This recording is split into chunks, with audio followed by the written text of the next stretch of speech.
Hello everyone, Dark of All Trades here. So for today, I found a video that caught my attention.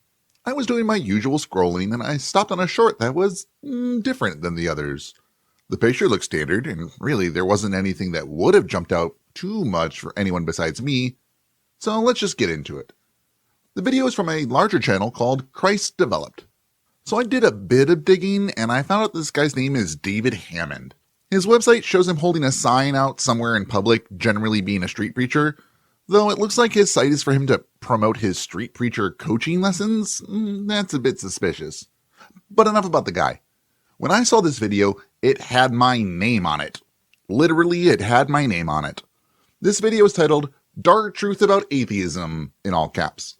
Well, David, can I call you David? I'm going to call you David. Since you think there is some me truth to atheism, I suppose I'll give you the literal dark truth about your take on atheism.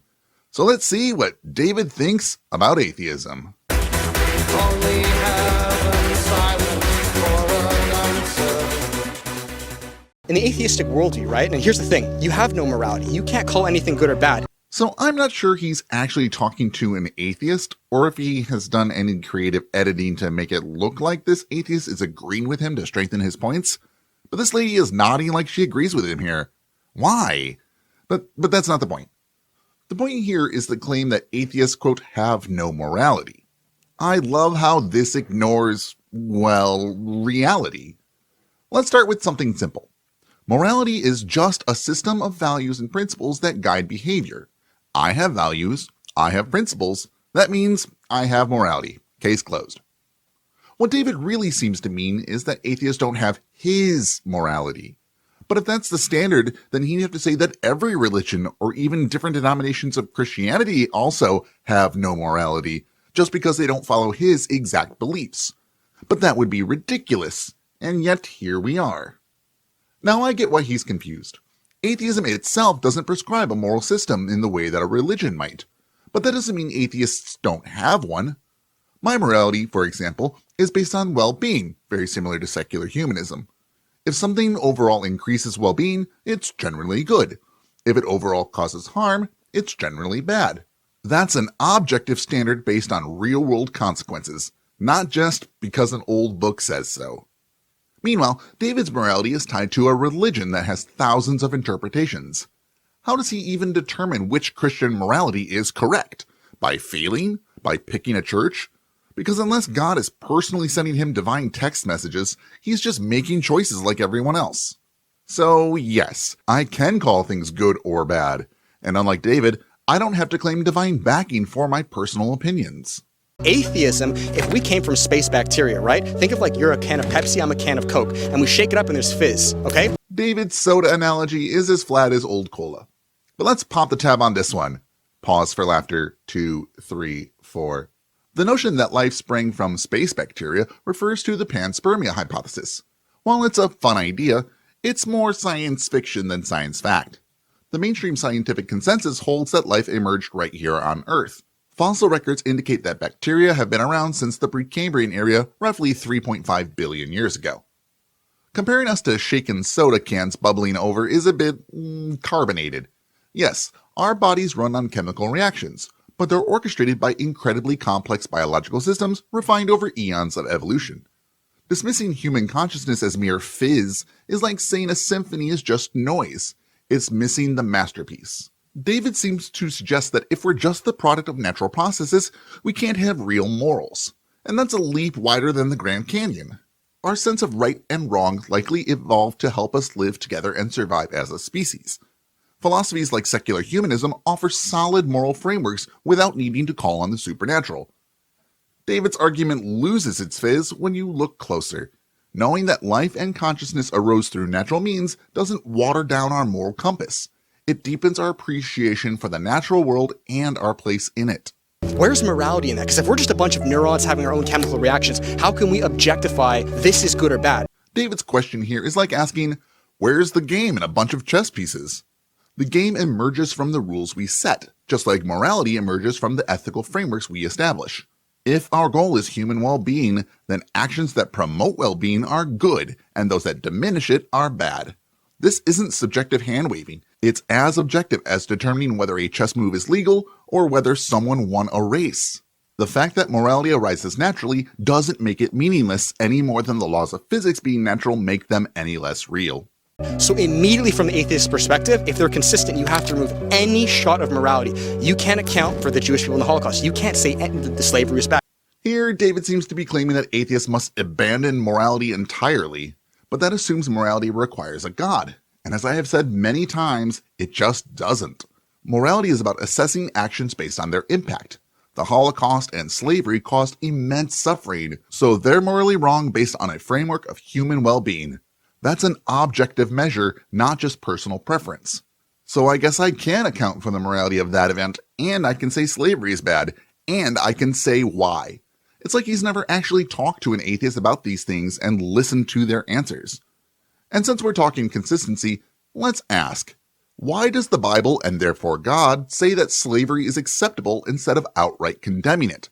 In 0 places, Old or New Testament, does it say anything close to, "Thou shalt not own another human as property." If David wants to argue morality requires God, he should explain why divine morality took thousands of years to catch up to what secular societies figured out on their own. True atheism is being a eugenicist, right? I don't like these people, they're an inferior race, goodbye. Oh, so we're doing a no true Scotsman fallacy now. If I'm not a eugenicist, does that mean I'm not a true atheist? That's a bold strategy. Let's see if it pays off. Atheism has no position on the topic of eugenics, just like there's no stance on what pizza toppings are best. It's simply the lack of belief in gods. Any connection to eugenics would come from other beliefs, not atheism itself. But if we're talking about wiping out inferior people, we should look at David's own holy book. Like the Great Flood in Genesis 6:8, the destruction of Sodom and Gomorrah in Genesis 19, the slaughter of the Amalekites in 1 Samuel 15:2-3, the Canaanite genocide in Deuteronomy 7:1 and 2, and Joshua 10-11, the Midianite massacre in Numbers 31, 7-18, the Jericho massacre in Joshua 6:21, which we know didn't actually happen, the Ai massacre in Joshua 8:24-25, not very loving, the Bashan genocide in Deuteronomy 3:3-6, the Hazor massacre in Joshua 11:10-11, the Edomite massacre in 2 Chronicles 25:12, and the Baal worshippers massacre in 2 Kings 10:18-27. The Bible is full of divinely sanctioned genocides, with entire nations wiped out because they worshiped the wrong God. That's eugenics in its purest form, endorsed by the deity David believes in. And since he brought up the Holocaust earlier, let's not ignore this chilling similarity. How many atrocities like these have been justified by the excuse of just following orders? Funny how that logic circles back, huh? Atheism is a dog versus dog world. If anything, history shows that religion has done a better job of justifying a dog-eat-dog world than atheism ever has. Religious wars, crusades, inquisitions, divine mandates to conquer and kill, these are all examples of people using their gods to justify raw power struggles. Atheism, on the other hand, doesn't prescribe any particular behavior. It simply means a lack of belief in gods. It doesn't tell you to act selfishly or ruthlessly. If anything, secular societies tend to be among the most peaceful and cooperative in the world today. Look at places like Scandinavia, which have the highest levels of atheism and some of the lowest crime rates, highest standards of living, and the strongest social safety nets. If David thinks atheism means every person for themselves, he's confusing it with social Darwinism, which isn't an atheistic principle. It's a distortion of evolutionary theory that has been used by both secular and religious groups to justify oppressive systems. But cooperation, empathy, and morality don't require religion. They emerge naturally from our social nature and the benefits of working together. So if we're talking about worldviews that lead to ruthless domination, maybe we should be looking at the ones with a history of holy wars and inquisitions, rather than one with no inherent doctrine at all. And that's the end of his short. So let's take a look at his points. What is the me truth about atheism that David told this random lady? Atheists have no morality. Atheism is equivalent to being random chemical reactions. Atheists cannot justify moral judgments.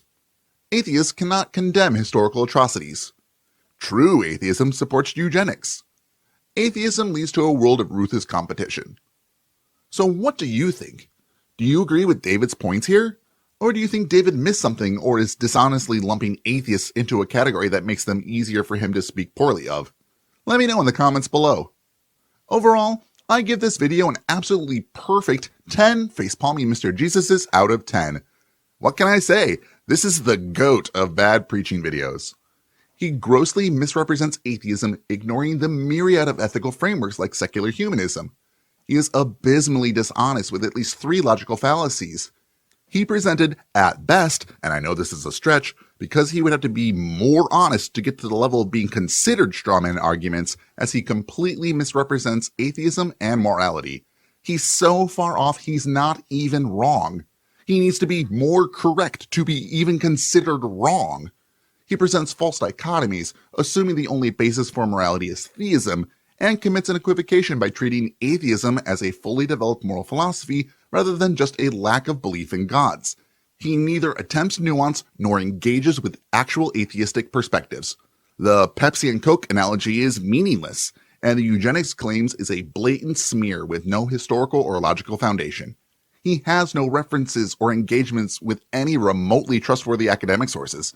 Nothing to back up anything he's saying about a group of people he's openly hostile towards. Heck, I would have even taken something from Answers in Genesis, because at least that would have shown that his ideas are not, well, we'll say rectally oriented. This was atrocious. As many videos as I watch, this is among the worst apologetic arguments. So this one was a little short, so here's a little bonus fun thing before I go. So I spent some time looking at his website, and at his homepage he has this picture right at the top. And let me see what his sign says. Well, I'm guessing these are people he's against, and they wouldn't need saving from these things if he didn't think they were bad, right? So let's have some fun. 1 point per. Post your score in the comments. First, liar/thief. Well, that is 2 different things. As far as I know, I do my best not to lie. And while I can't be sure, I know I don't lie on any kind of regular basis. I was taught to be honest wherever possible, though that has changed to whenever reasonable. So I will say, generally, I don't lie. I'm reasonably certain I'm not a thief, I pay for my streaming services, or I'm part of my friends and family plans with some of my friends. So 0 for 2. Next is drinker/smoker. Well, I'm kind of a social drinker. I maybe have a drink every 2 weeks or so, if that. On busier work weeks, I may not drink at all. So I'm going to rule myself out because I wouldn't take on the label of something I rarely do. I also don't smoke anything, though I'm supportive of legalization here in the States. So still at 0. The next one is fornicator. Well, I am ace, and I don't have much of a libido. Not that I wouldn't, as I'm not sex repulsed, but I'm generally just not interested. So, no. Next, porn watcher. Same. Though I'm not against spicy content, it can be a good dopamine hit. Even then, I think I'd be more into photos than videos, so I don't know if that still counts as watching. I have friends on that fans site, but I don't even go on there, so I don't think so. Still 0. Next is Muslim/atheist. Well, I'm definitely not a Muslim, but I am an atheist, so 1 point. But this is an interesting pairing to put together. Why stop at Muslim and atheist? Why not Hindu? Does Mr. Jesus not save if you're a Hindu? What about Norse pagan? Can Mr. Jesus not save you if you're a pagan? What about Shintoists? What about the Sentinelese? No saving for them? Finally, LGBTQ supporter. Not I or A.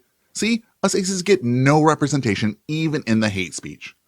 Well, I suppose since I'm not on the list, I would consider myself a supporter of the LGBTQ. So that is another point. There looks to be a last option on the bottom, but I can't tell and I'm not going to go looking for it any further. So that makes 2 points for me, maybe 2.5 if you really want to try and say I'm some kind of drinker because I have alcohol like twice a month or so. So how did you do? Let's see who has the best score. That's it for this one. So now I turn it over to you. Do you think I devastatingly dismantled David's dishonest dissertation? Or do you think that David got me with rage bait? Let me know in the comments below. Now, if you appreciate my taking apart of this near incoherent rant, let me know by hitting that like button. And if you really like it, you can receive more of those neurons delivering those happy chemicals by hitting that subscribe button if you haven't already to get my videos delivered to your YouTubes just like those neurons delivering those happy chemicals. Though speaking of happy chemicals, I need to give a natural and chemical thanks to my patrons, especially Calanimus, Anna, and Sora, who are the dopamine and serotonin. Does that make it Soratonin?